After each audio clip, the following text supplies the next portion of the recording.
សួស្តីបងប្អូនទាំងអស់គ្នាថ្ងៃនេះខ្ញុំចង់មកនិយាយពាក់ព័ន្ធទៅនឹងប្រទេសថៃដែលវាតែងតែផ្សព្វផ្សាយព័ត៌មានបង្កាច់បង្ខូចឬក៏ព័ត៌មានមិនពិតពីប្រទេសកម្ពុជាយើងហើយព័ត៌មានដែលវាផ្សាយគឺផ្សាយជាភាសាអង់គ្លេសដូចវាមានBangkok Post វាមាន The Nation ហ្នឹងមានភាសាអង់គ្លេសអញ្ចឹងហើយវាផ្សព្វផ្សាយព័ត៌មានជាភាសាអង់គ្លេសហ្នឹងទៅកាន់អន្តរជាតិទាំងដែលព័ត៌មានទាំងអស់ហ្នឹងគឺជាព័ត៌មានដែលអត់ពិតទេ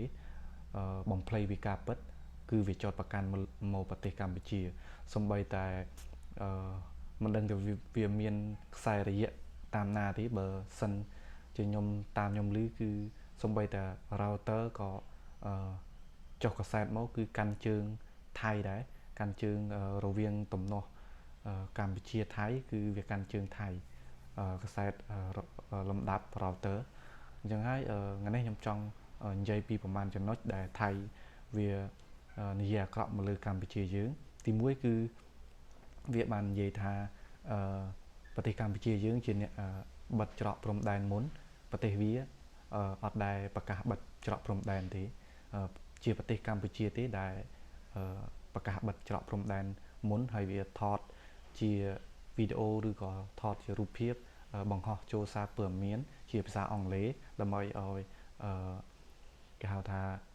អន្តរជាតិយល់ច្រឡំមើលមកកម្ពុជាជាអ្នកដែលតួចិត្តអាក្រក់ហើយខាងថៃគឺជាតួចិត្តល្អអញ្ចឹងវាតែងតែបំភ្លៃព័ត៌មានទាំងដែលការពិតហ្នឹងគឺខាងយោធារបស់ថៃទេដែលជាអ្នកបិទច្រកព្រំដែនជាឯកតោភាគីហើយអត់មានជំរាបដល់រដ្ឋបាលនៅប្រទេសកម្ពុជាយើងសោះអាហ្នឹងជាចំណុចទី1ទី2គឺថៃវាចោទប្រកាន់មកកម្ពុជាថាជាប្រទេសដែលមានឧក្រិដ្ឋកម្មអនឡាញមានន័យថាមានអនឡាញហ្គេមឬក៏ពួក